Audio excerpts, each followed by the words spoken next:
Em relação a esses cortes, né, tem que respeitar o teto de gasto, lembrando que a maior fatia aí do PIB é da educação, então eles tentaram ali fazer alguma manobra para cumprir o teto de gastos, né? Alguém quer comentar antes de chamar o nosso convidado? Só comento vendo os números por dentro, não dá para falar solto assim não. Eu não sei o que era, se era pesquisa, se era já na ponta final, se era algum projeto que ainda estava só desenhando. A notícia como título é ruim, mas o mini detalhe pode ser excelente. Então não dá pra falar. Eu não consigo falar nada.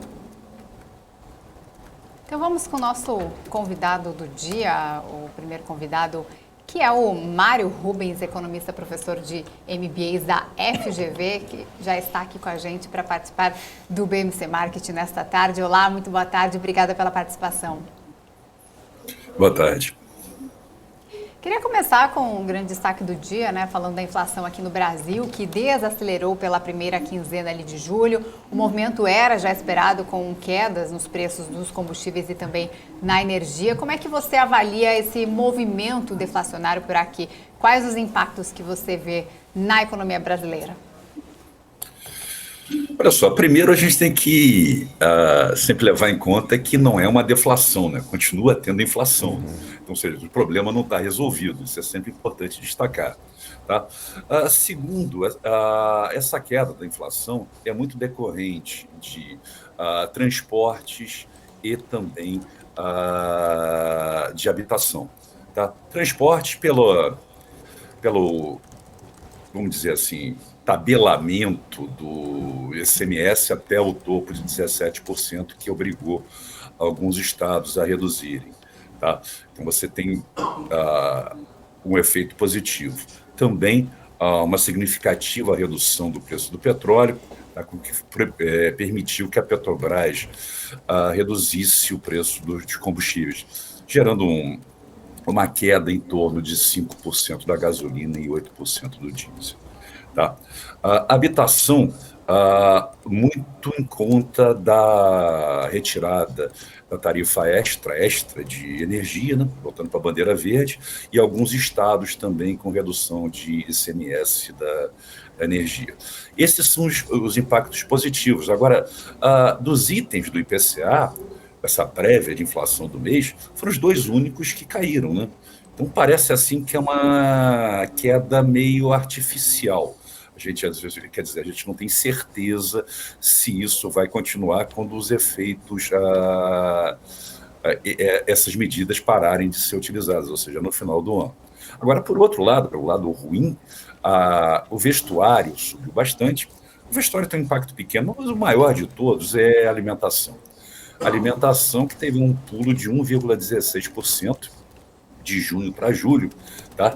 Isso gera um impacto positivo de 0,25% do IPCA 15. Tá? Para vocês terem uma ideia, o transporte deu um impacto negativo, seja para baixo, de menos 0,24%, e a habitação de 0,12%, sendo que o transporte reduziu de junho para julho 1,08% e a habitação 0,78%. Tá? A alimentação é o grande problema, né? E destaque-se o leite, né? Que no ano já tem um aumento acumulado de mais de 50%. E no mês, um aumento de 22,27%. Então, isso impacta em leite e todos os derivados do leite, queijos, requeijão, etc. Tá? Esse é um problema. E é um problema que, eu insisto, não é de demanda, é de custos. Tá? Como assim? O preço do leite tem 4 componentes que são responsáveis para isso, basicamente. Tá? Que são as mudanças climáticas, ou seja, o excesso de chuva no Nordeste e a seca no Sul. Tá? Isso influi na qualidade de milho e soja, que são a ração básica do gado. Segundo, a guerra na Ucrânia, tá? que encarece fertilizantes e também faz subir o preço das commodities, ou seja, soja e milho, já fica mais caro produzir. A alta da energia elétrica, isso porque as máquinas que retiram leite são movidas por energia elétrica e também o esfriamento do leite é movido por energia elétrica. Tá? E o petróleo. A gente pergunta assim, o petróleo, o que o petróleo tem a ver com isso? As embalagens de leite são derivadas de petróleo. O petróleo ainda continua em patamares acima de $100. Tá? Então, esse é um problema sério. Tá? Vestuário aumentou, mas o impacto ele é muito pequeno no IPCA. Tá? Transporte teve uma vantagem grande, né? Porque a gasolina, como eu já disse, reduziu 5,01%, o etanol 8,16%. Mas, em contrapartida, as passagens aéreas subiram 8,13%. Tá?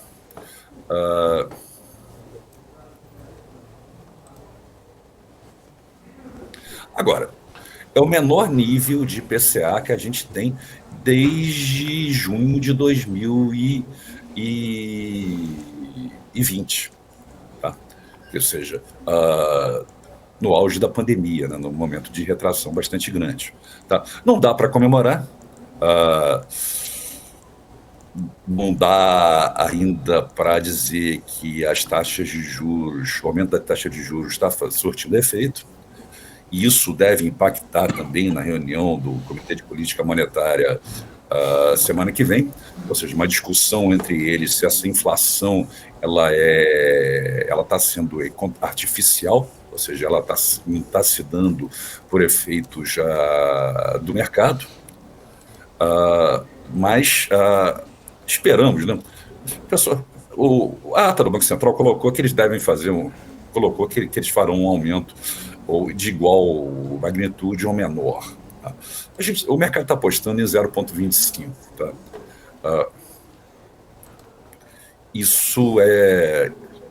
Tem gente já falando de mais 0,25 depois, para chegar a 13,75.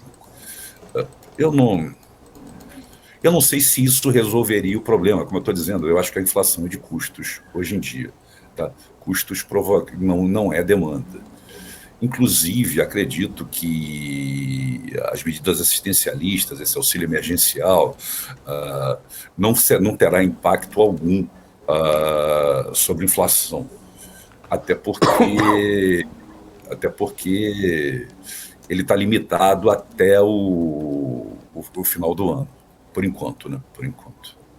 Infelizmente. Eu acho que tem que ser feito nessas medidas assistencialistas hoje em dia, nessa situação de caos que o país está vivendo, tem que ser feitas, mas eu não sei se resolvem o problema. Eu não gosto muito de medidas paliativas, não, apesar de serem necessárias.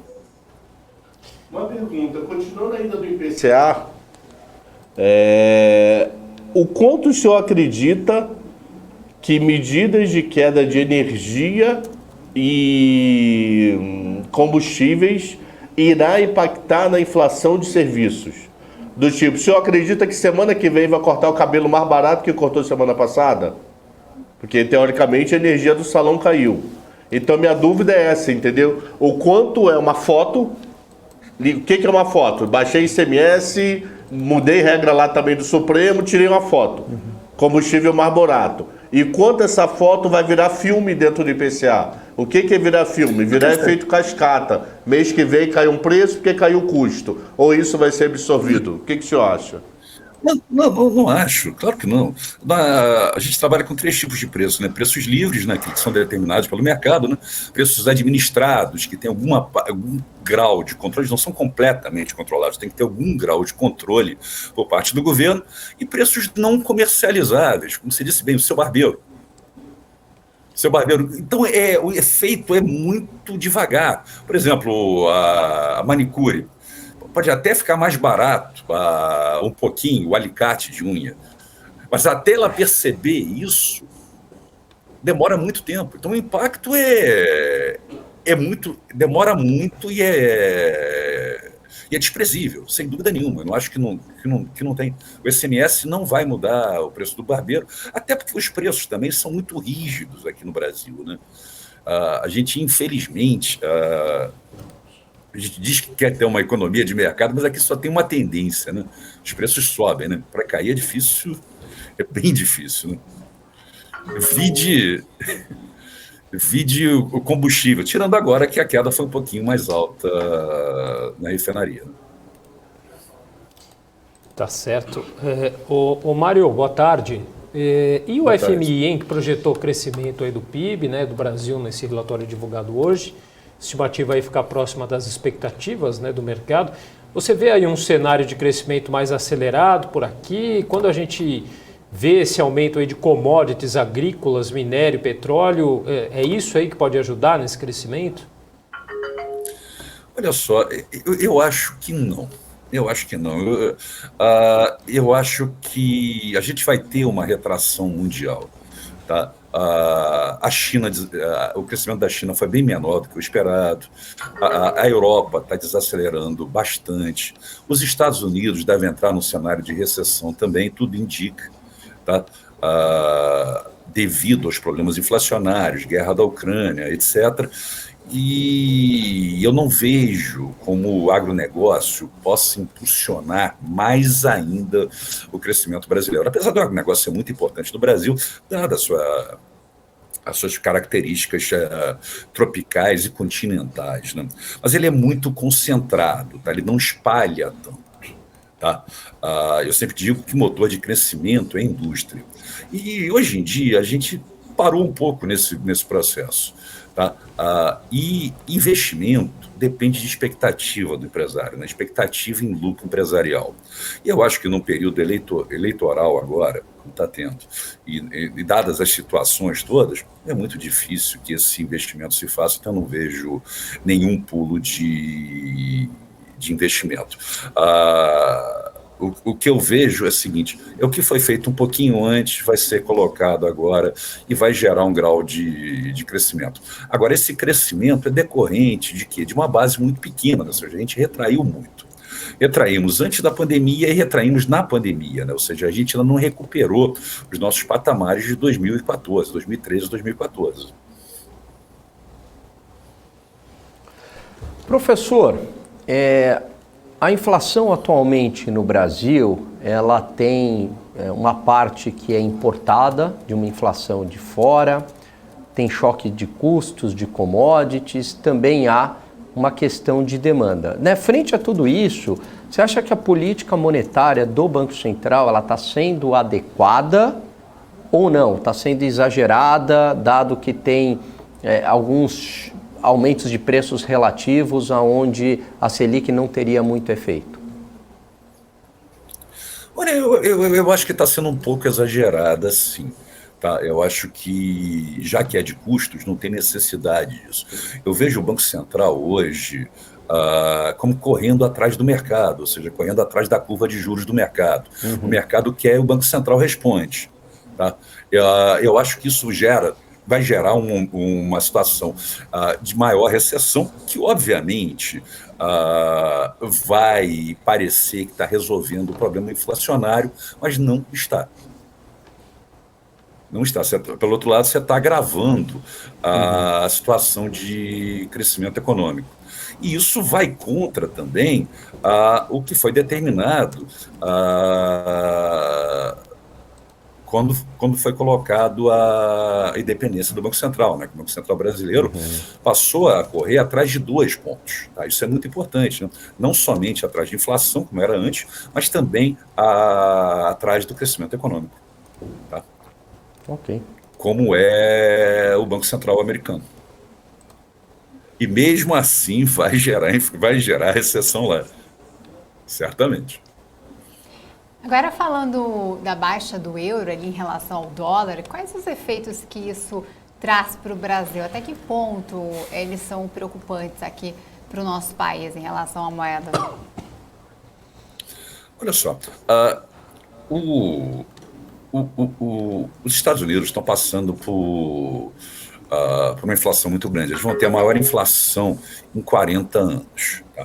O Banco Central está aumentando a taxa de juros de 0,25, hoje está em 1,75. Deve aumentar amanhã, possivelmente 75 pontos base, ou até 100 pontos base, ou seja, botar mais 0,75 ou botar mais 1% em cima da taxa de juros. Tá? A economia americana é considerada economia de qualidade, ou seja, os títulos americanos são chamados títulos de qualidade, ou seja, o dinheiro de curto prazo vai para lá, ou seja, o mundo inteiro. A Europa está começando uma recessão bastante grande, provocada por quê?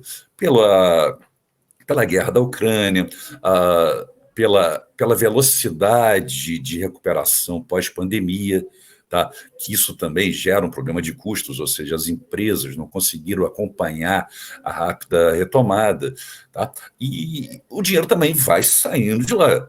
Tá? As restrições também impostas à Rússia, problemas de gás, petróleo, vão agravando a situação. Tá?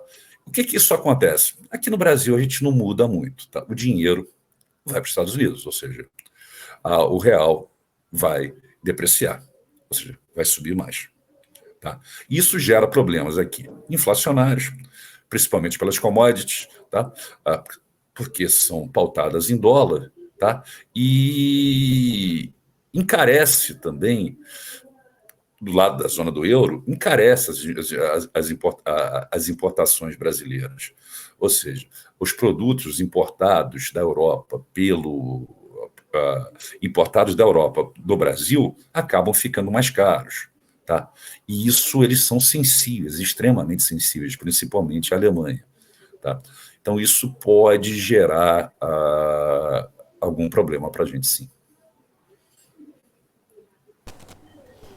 Agora, Mário, o principal parceiro aí comercial do Brasil, né, a China, aí vai crescer menos neste ano, né, depois de uma expansão aí de 8,1% em 2021, né, as projeções aí do FMI e também a OCDE sinalizam aí expansão bem menor, aí 4,4%, né? Já o Itaú projeta um crescimento de 4,2%, aí uma pouca diferença. Nessa aqui é a segunda maior economia global, né? Os reflexos aí, no entanto, já estão sendo sentidos aí pela economia brasileira. E de que maneira, né, essa desaceleração acaba impactando para a gente, né? Como que o consumidor aí na ponta pode perceber essa diferença, se é que percebe? Olha só, vamos lá, vamos deixar isso claro. É um crescimento de 4,1%, né? 4,2%. A gente está falando aqui no Brasil de um crescimento de 1,7%. Isso sem retração em nenhum momento. Tá? Então ainda é um negócio pungente à beça. Só que não é importante dizer assim, tão grande. Então não é tão grande, o que acontece? Diminui as expectativas, diminui investimento, diminui contratação, diminui emprego, possibilidade de geração de emprego, eu prefiro dizer assim, tá? Infelizmente. Isso no mundo inteiro, isso afeta o mundo inteiro, ainda mais no momento de inflação alta, momento de recessão. Então, a recuperação da economia brasileira e recuperação mundial, dado que o driver motivador disso hoje em dia tem sido muito a China, diminui bastante. Tá? Demora mais para acontecer, infelizmente. Gani, quer claro. Professor, num cenário de... o senhor pintou aí de recessão, né? Por conta do menor crescimento europeu, envolvendo guerra Rússia e Ucrânia, desaceleração do crescimento chinês, possibilidade de recessão nos Estados Unidos, o quanto que o Brasil estaria descorrelacionado disso ou não? A gente seria fortemente impactado aí já pensando para 2023? A gente seria impactado, sem dúvida nenhuma a gente seria impactado. Eu não vejo, e fortemente? Fortemente depende da atuação que o próximo governo irá ter. Tá? Qualquer que for, obviamente. Claro. Se criar algum plano para tentar reativar a economia, tentar montar alguma coisa, eu digo principalmente em política industrial. Tá? Eu acho que isso é coisa que esse país está mais precisando hoje em dia. Tá? Eu acho que isso é fundamental. Agora, impactos, certamente, já que nós somos um país de agronegócio exportador, a gente vai ser impactado.